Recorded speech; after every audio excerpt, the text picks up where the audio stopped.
Hello there, friends. Rebecca here, the Dragon Librarian from Farmington Community Library, and Alda and I are here today to talk to you about some of the best books of 2022 that are in the YA genre. Now, I know we talked about last week the top 5 that I thought were the best YA books of 2022, hands down.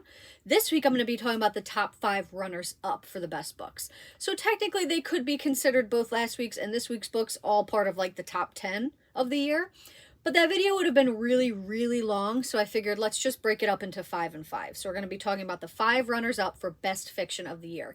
Now, runners-up might be like, oh, who cares about the runners-up? Well, I read 500 books this year, so taking 10 of those to be the best ones is kind of a big deal, right? And again, like I said before, this is all totally subjective. You might have read books that you're like, oh, Miss Rebecca, why in the world didn't you talk about such and such book? And if that's the case, send me an email or leave a message, and I want to talk to you about some of your favorite books of the year. But these are some of my favorite books of the year, and they might not be your favorite books too, but they might be ones that you just have not heard about and want to try, and you might end up loving them as much as I do, which is basically what I'm super excited about, right? So I'm hoping that they will be books that you get really excited about and want to give them a try, and that you'll end up loving. So the first one, or rather number 5 on this list, is 5 Survive by Holly Jackson. Now, I don't typically end up having a lot of thrillers on these lists, unless I do a specific list of just thrillers, mostly just because I love thrillers, don't get me wrong, but I read through them really quickly and then tend to forget about them. Not that they're not well written or not that they're not amazing, but they're just really what I consider to be entertainment, and I don't get a whole lot out of them.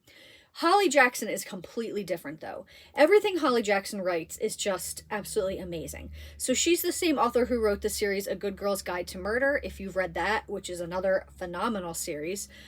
This is a separate book, not anything to do with that series at all, and it's a standalone, which, you know, I love a good standalone book, especially because I am not patient like at all, and I hate waiting for sequels and stuff to come out. So when a good standalone book comes out, I absolutely love it. So the reason that I loved this one so much, and the reason that I loved it so much and it ended up on a list, is because I read this book in one night. I stayed up almost all night to finish it.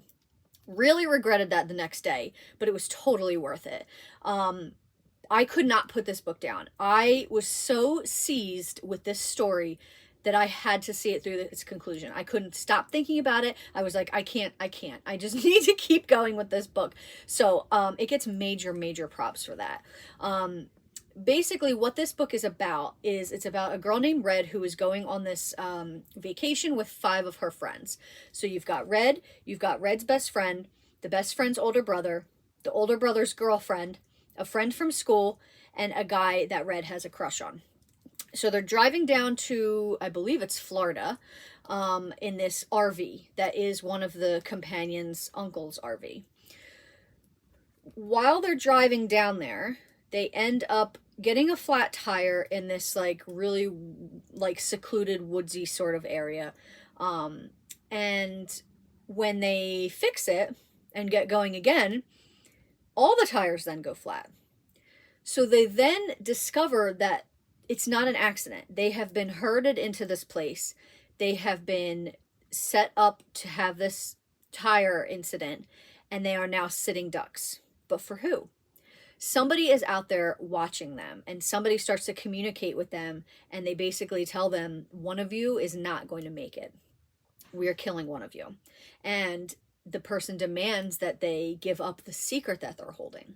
So one of the 6 people in this RV now are tasked with the fact that they have a secret that is important enough to kill for. But what is that secret? And which person is it? Oh man, I had so many theories about this book when I was reading it. I was like, okay, it's got to be this person, and this is what's going on. And I was so confident that that was what was going on, and it was not at all.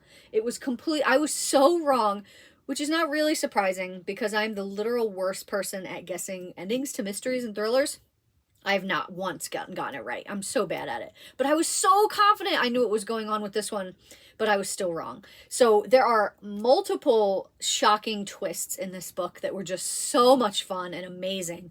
And it ends on a really satisfying note as well. So this book was just, it was just high octane thriller. It was fun. It was thrilling. I had such a good time reading it. The writing was phenomenal because it's Holly Jackson, like I said, who is just really a fantastic author, and she's a great at writing these types of stories. And I couldn't put it down. So if you really like reading this type of story, make sure you don't miss this one. And again, like I said, it's a standalone, so you can't beat that. 5 survive. The next one that I'm going to talk about is a historical fiction book, which makes my soul die a little bit on the inside to say that it's a historical fiction because it takes place in 1990. Oh boy, historical fiction when you were alive is just very, very sad. So this one is called When You Call My Name by Tucker Shaw. So this book takes place in New York City in 1990 at the height of the AIDS crisis. Now, if you haven't read a lot of books that take place in this time period, you should, because it was such a horrendous epidemic that hit communities of people. And, you know, there's not a lot of things that talk about it now and talk about it honestly. And this is a book about 2 boys. One has fled his home after he was kind of outed when he didn't mean to be. His name is Ben, and he moves to the city to try to start over and start a new life. And then it is about another boy named Adam who lives in the city, has lived in the city his whole life, and it's basically about their friendship. So it's not about the relationship of these boys with each other, which is what I thought. I'm like, oh, it's going to be a love story, right? These 2 boys fall in love with each other at the, you know, during AIDS, but that's not what it's about. So this book is actually about friendship primarily, and the friendship between these 2 boys. So these 2 boys cross paths, and end up just becoming really good friends and leaning on each other and being really great support for each other. So like I said, Ben has left his home. He's living now with his brother in New York City, and he loves fashion. He's always dreamed about being a fashion designer, and he is just really flowering in this new environment.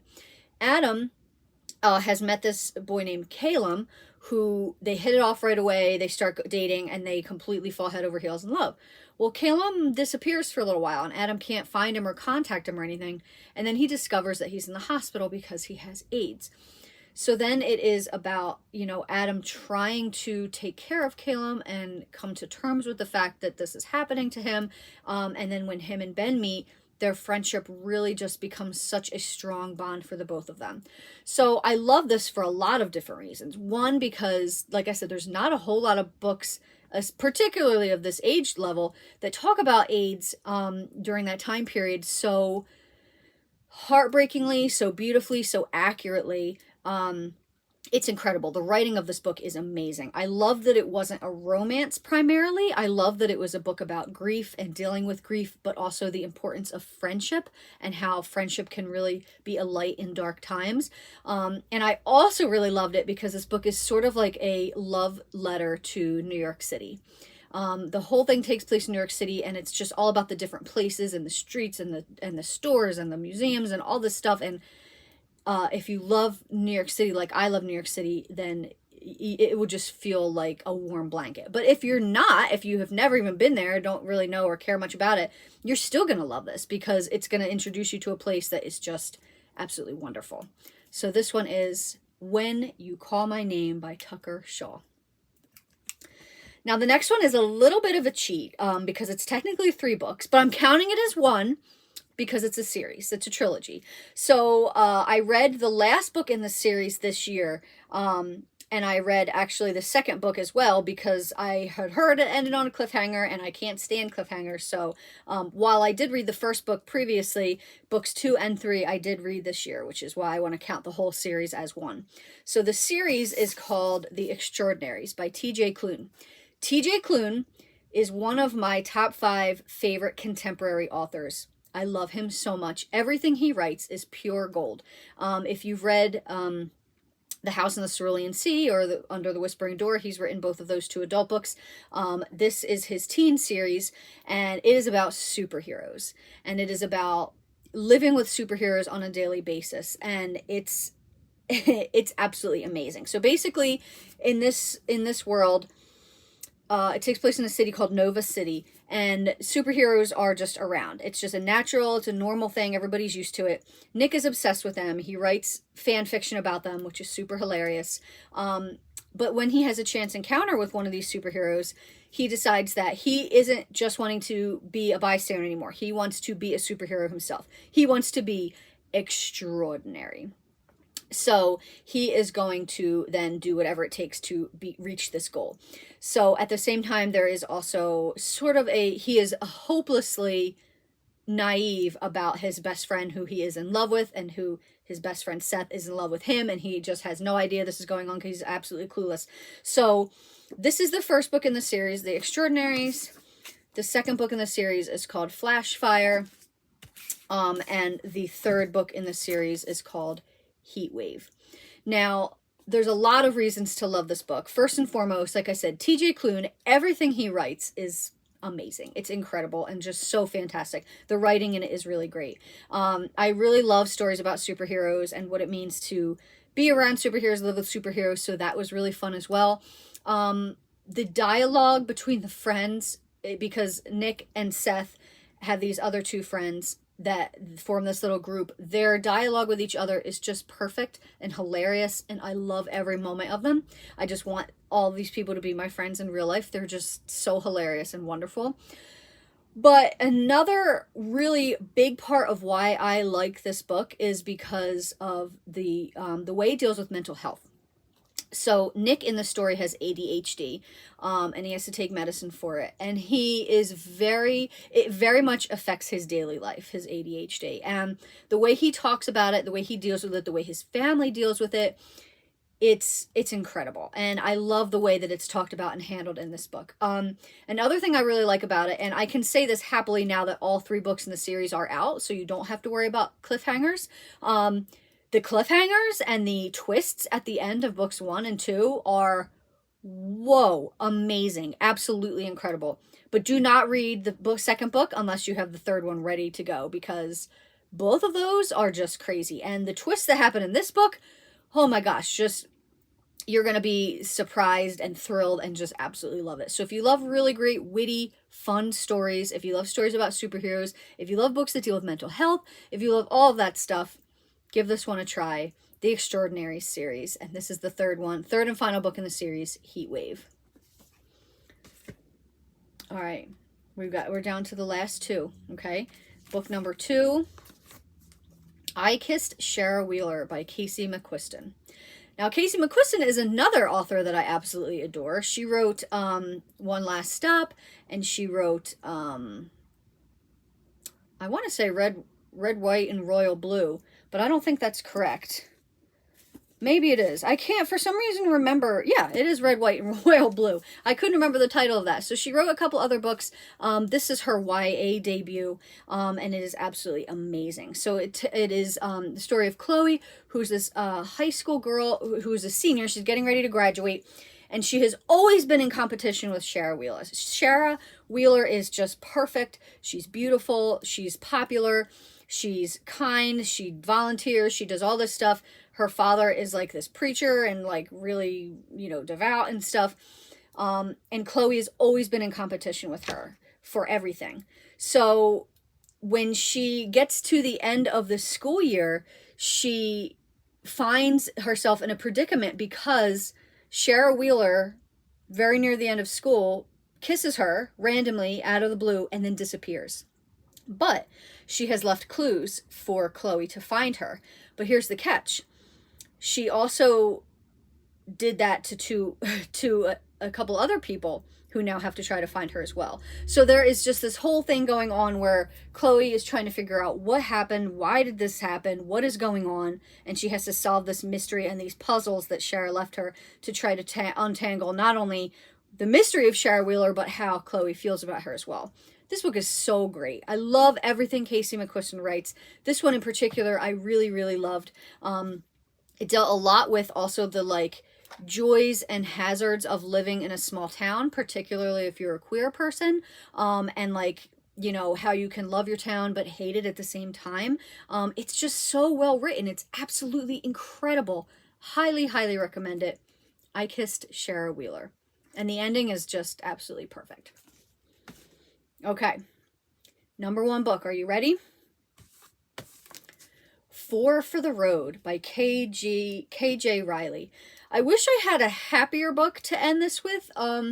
Unfortunately, this book is just heartbreaking and heart-wrenching, but it does also have a little bit of fun in it too. It's not very long as well. It's a pretty short book. So this is about a boy named Asher who has lost his mother to a truck, or there's a truck driving accident. And he lost his mother in a car accident the year before.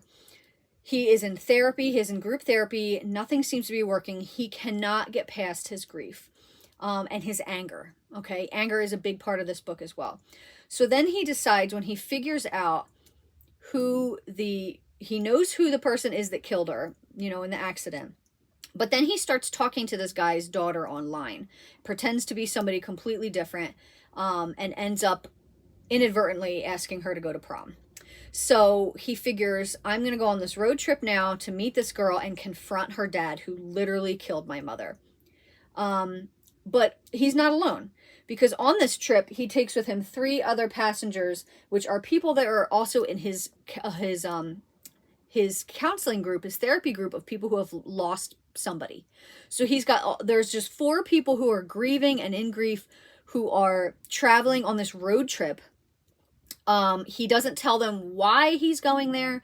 He's completely dishonest with them about that. But as they're on this trip, they start to bond and open up with each other more. And Asher learns a lot more healthier ways to grieve and to cope with grief. I like this book. Like I said, it is not a happy book. There are definitely some fun and quirky moments on it, especially during the road trip parts. But it is a very sad, bleak story. But it's an important one because it's about the honesty of grief and sadness and anger and how to live with that, right? So it's such an amazing book. I highly recommend it. Your heart will just be like torn into a million little pieces, but then also put back together again, because it is a very hopeful book too. It's not all doom and gloom. There's a lot of hopefulness to it as well. For the Road. Well, those are my top 5 runners-up books for best YA books of 2022. Were there any favorites on there that you saw that you really liked? Ones that you would like me to talk about next time maybe? Feel free to send me an email or leave me a comment. Definitely tell me about it. I want to hear about what you thought were the best books as well. And hopefully you will check some of these out and find them as awesome as I did. Thanks so much for watching, friends, and have a wonderful rest of the day.